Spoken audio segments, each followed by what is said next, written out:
गरीब सब्जी वाली बहू के घर आई अमीर सहेली। राधिका और सलोनी बहुत अच्छी सहेलियां थी। हमेशा स्कूल में एक साथ लंच करती थी और एक साथ खेला भी करती थी। यदि स्कूल का कोई बच्चा उन्हें परेशान करता था तो दोनों एक दूसरे की हेल्प करके परेशान करने वाले बच्चे को सबक सिखाती थी।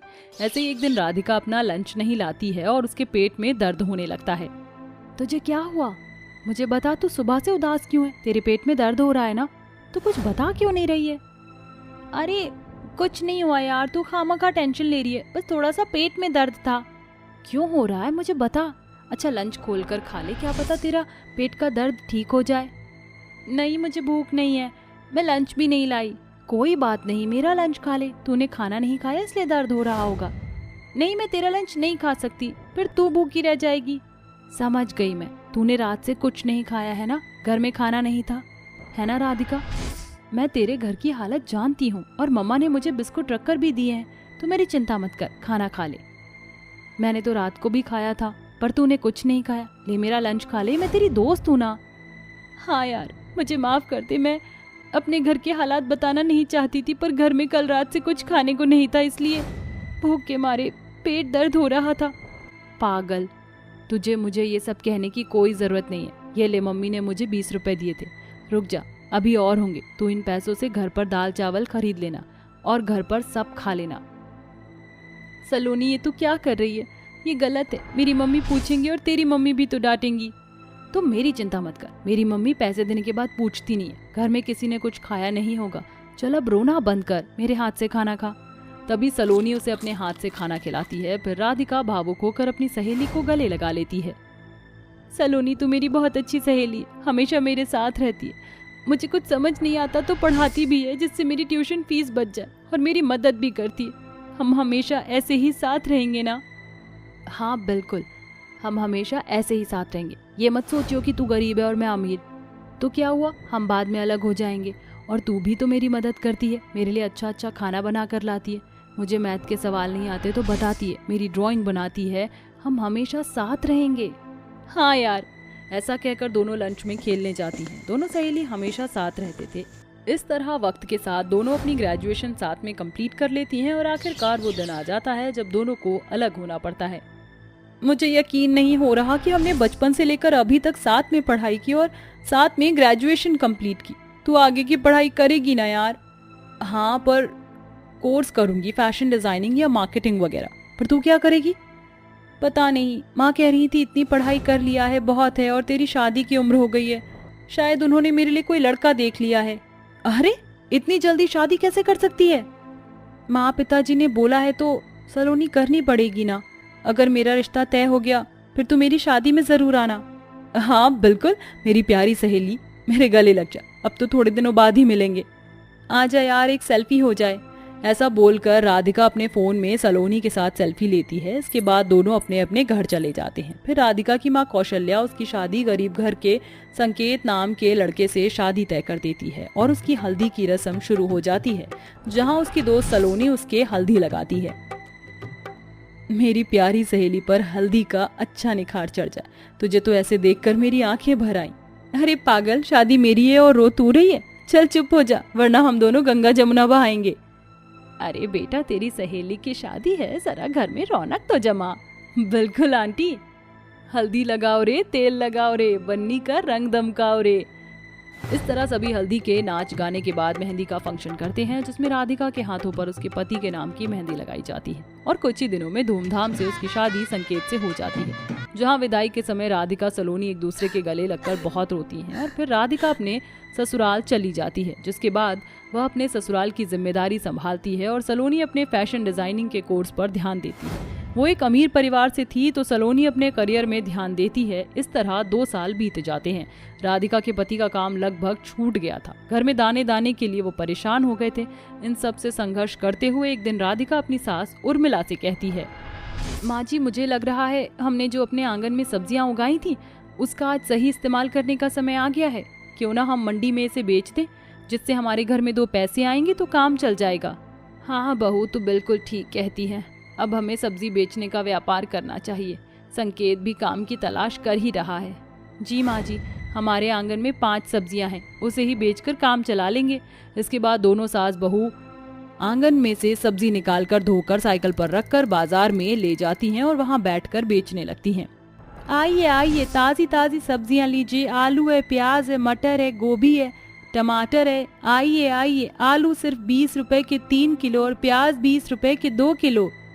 अरे बहन जी, जरा मुझे मटर और आलू 2-2 किलो कर दीजिए। ये लीजिए आपके मटर और आलू, टमाटर भी खरीद लीजिए, बिल्कुल देसी हैं। ठीक है, ये भी दे ही दीजिए। इस तरह राधिका घर की सब्जियां बेचकर घर का खर्चा चलाया करती थी और उन पैसों से और बीज डालकर आंगन में सब्जियां उगाया करती थी। इस तरह घर में सभी लोग आराम से 2 वक्त की रोटी चैन से खा रहे थे। ऐसे ही एक शाम जब राधिका मंडी में बैठकर सब्जी बेच रही थी, तभी एक बड़ी सी गाड़ी वहां आती है और लोग कहते हैं, ओहो, कौन है ये अमीर जो इतनी सी जगह पर भी मंडी में इतनी बड़ी गाड़ी ले आया? अरे हम क्या सामान न खरीदें? अरे इन अमीर लोगों का कुछ नहीं हो सकता, अपनी गाड़ी लेकर कहीं भी आ जाते हैं, गरीब लोगों के बारे में बिल्कुल नहीं सोचते हैं। अरे बहन जी, आप इनकी बात मत करिए, ये ऐसे ही होते हैं, आप अपनी सब्जी ले लीजिए। तभी उस अमीर गाड़ी से मॉडर्न ड्रेस में सलोनी हाथ में केक लेकर उतरती है। फिर उसका ड्राइवर उसका पर्स पकड़कर एक हाथ से छाता खोलकर उसे धूप से बचाता है। तभी सलोनी कहती है, राधिका, मैं सलोनी, पहचाना मुझे? ये तूने अपनी क्या हालत बना ली है? तू इस तरह बाजार में सब्जी क्यों बेच रही है? सलोनी, तूने तो मुझे सरप्राइज कर दिया। इतने दिनों बाद देखकर मैं बहुत खुश हो गई हूँ। कैसी है तू? मैं ठीक हूँ, पर मुझे तू ठीक नहीं लग रही है। यही बात करेगी या फिर घर चलेगी?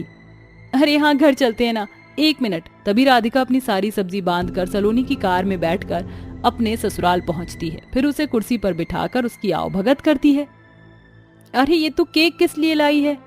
पागल लड़की, भूल गई, आज तेरा जन्मदिन है, इसलिए मैं तुझसे मिलने आई हूँ।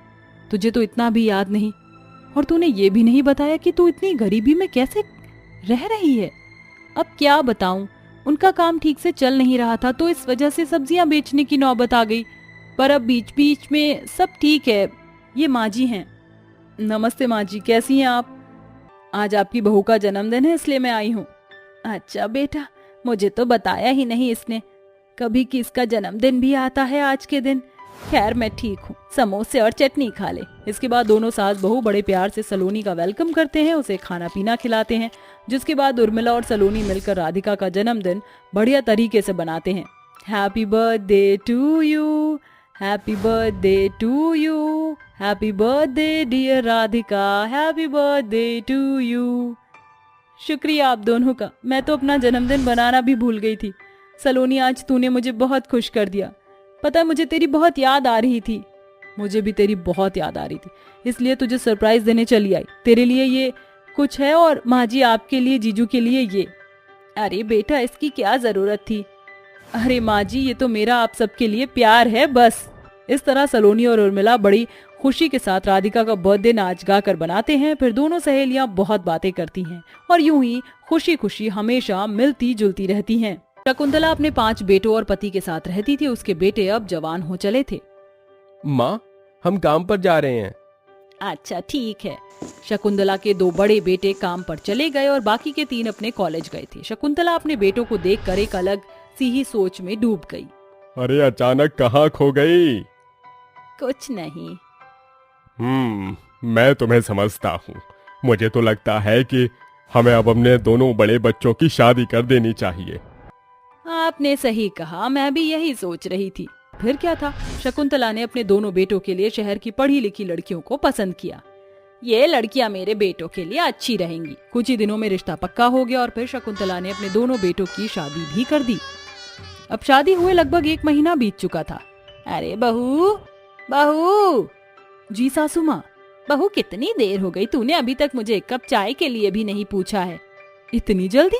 ये जल्दी है, सुबह के 10 बज चुके हैं। सासू माँ, मैं शहर की अमीर और पढ़ी लिखी लड़की हूँ और 10 बजना मेरे लिए कोई बड़ी बात नहीं है। ये मेरा ससुराल है, इसीलिए मैं यहाँ जल्दी सोकर उठ भी रही हूँ, वरना मैं अपने मायके में 11 बजे सोकर उठती थी। हे भगवान। और हाँ मम्मी जी, एक और बात, मैं ना अभी अपनी सेल्फ केयर में बिजी हूँ, तो चाय बाद में बनाऊंगी।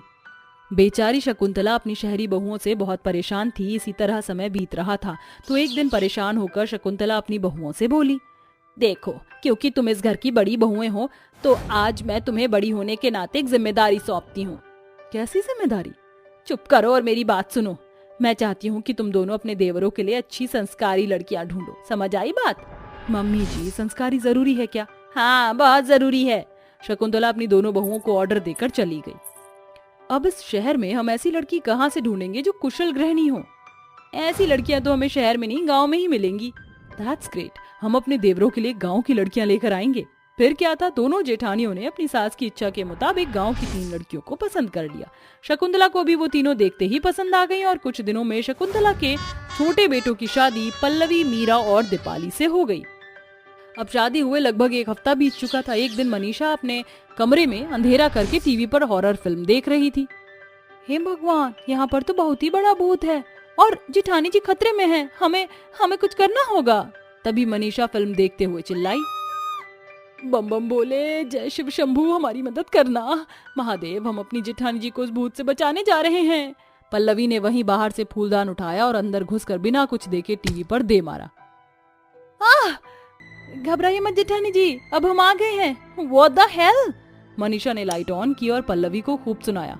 अनपढ़ गवार, तुम्हारे अंदर अकल नाम की चीज है भी या नहीं? इडियट! मनीषा ने पल्लवी को घूर कर देखा। जा रही हूँ। एक तरफ पल्लवी ने घर का टीवी तोड़ दिया था तो वहीं दूसरी तरफ मीरा के हाथ उसकी जेठानी तनुजा का हेयर ड्रायर लग गया। ये क्या है? अरे इसमें तो बड़ी गरम गरम हवा आ रही है, ये तो खतरनाक है। मीरा ने वो हेयर ड्रायर घर की खिड़की से बाहर फेंक दिया। हो माय गॉड, ये तुमने किससे पूछकर किया? बोलो। जेठानी जी, वो में से लू चल रही थी, अगर घर में किसी को लग जाती तो अनर्थ हो जाता। अरे ओ गवार, वो लू नहीं थी। अब मैं तुम्हें कैसे समझाऊं? मेरा ड्रायर।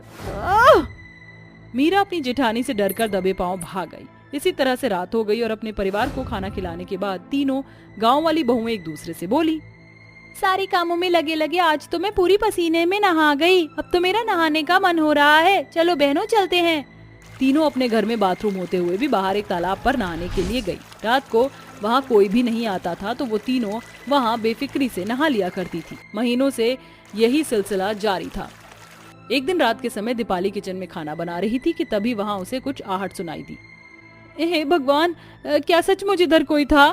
दीपाली ऐसा बोल ही रही थी कि तभी अचानक उसे पीछे किसी की परछाई दिखाई दी। अब तो सचमुच इधर कोई भूत है।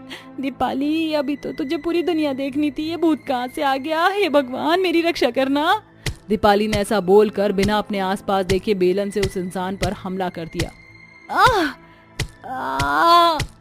अब तुझे हमसे कौन नहीं बचा सकता है भूत। हम तेरे टुकड़े टुकड़े करके अपनी गली के कुत्तों को खिला देंगे।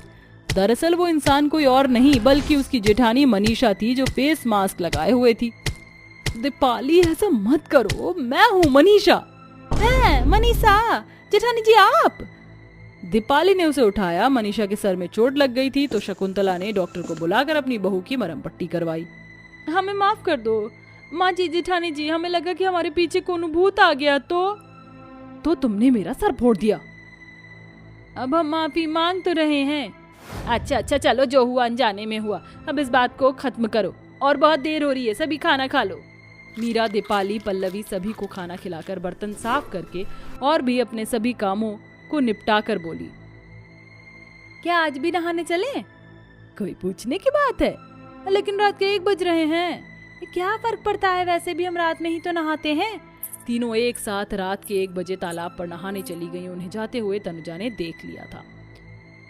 इतनी रात को ये कहाँ जा रही हैं? देखना पड़ेगा। तनुजा उनका पीछा करती हुई तालाब तक पहुंच गई और वहां तो उन्हें नहाते देख वो हैरान ही रह गई। My God! तनुजा ने जाकर ये बात आहिस्ता से अपनी सास को बता दी। घर में ससुर और उनके पति भी सो रहे थे।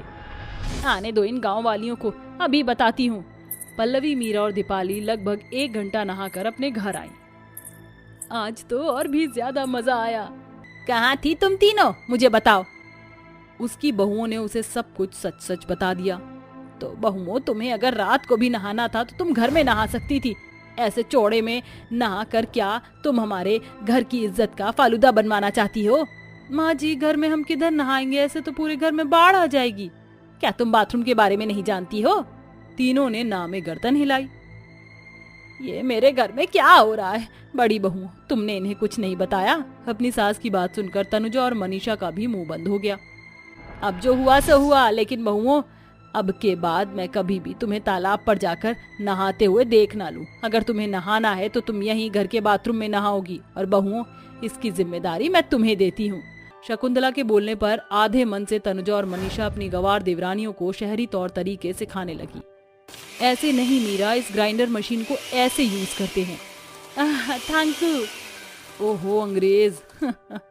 अब पांचों बहुएं घर में मिलजुल कर एक साथ सहेलियों की तरह रहती थी। तीनों गवार बहुएं भी अब बाथरूम को सही तरह से इस्तेमाल करना जान चुकी थी, तो अब उन्होंने रात में तालाब पर नहाना बिल्कुल छोड़ दिया था। कुछ बातें वो अपनी जेठानियों को सिखाती थीं, तो कुछ उनकी जेठानियां उन्हें, और इसी तरह सभी खुशी खुशी रहने लगे।